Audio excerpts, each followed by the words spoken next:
God longs to commune with you, with your conscience, but not just about the big things. He also wants to commune with you over all the little things. It's really easy for us. We can say, okay, I got the big things on lockdown. My conscience is clear. I do my best not to lie, do my best not to cheat. I do my best not to give full vent to my anger, and I try not to slander anybody. Okay, so those big things, I got those locked down. But there's a bunch of other little stuff that it's like, it's not really that big of a deal. I can shirk that one off, and it's not gonna make me super conscience-stricken because it's just this little baby infraction, right? So let me go through a little list of things that we might consider small, and yet maybe many of us spurn our conscience on this on a regular basis, and we ought not. And so here comes some conviction as I read your mail, okay? How about the time that you spend at work reading the news or watching YouTube or whatever, just wasting time? You're not giving your company the hours that they're paying you for. What about the time you spend allowing other people to carry the brunt of the load, whether it be at home or at work? What about cutting corners on things, doing less than your best on a project? That's good enough, whether at home or at work. What about sweeping something under the rug?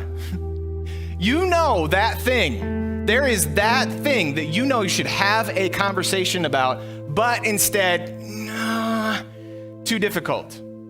What you're doing, that you're not obeying your conscience, you're obeying fear.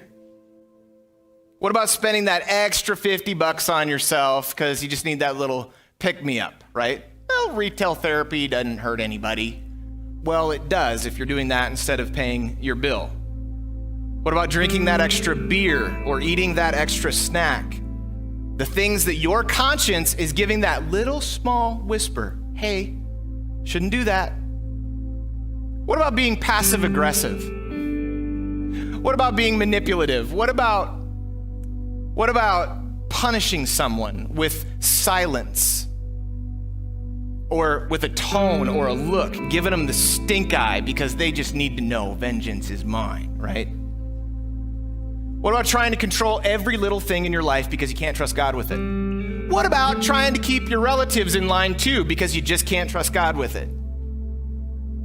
What about idolizing your kids? What about placing motives on people when you're just misunderstanding them? But you know their heart. You got them. I know exactly why you're doing it. What about not going to God with our anxieties? You do realize that's a command, right? Like, it's not an option in Scripture. If you're going to obey God, you need to give God your anxieties. What about complaining? That's also a command. Can't do it, but not a big deal. What about not focusing on the good in life? Whatever is true, whatever is noble, whatever is right, whatever is pure, lovely, admirable, if anything is excellent or praiseworthy, think on such things. What about not doing that? That is straight up disobedience. I don't know if you're aware of that or not, but that is what you're supposed to do with your life. But we take these things, and that's just a very short list. I'm sure maybe many of you are like, whew, he didn't say the one I struggle with.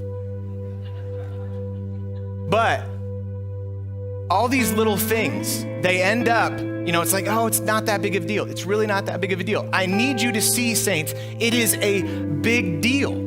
They're a very big deal. Every single tiny little infraction, it's like one little drop. But if you keep drop, you end up with an ocean at the end of your life of tiny little infractions. Is that what you want? I would much rather have drop of tiny little ways in which I obey, and at the end, it's an ocean of love.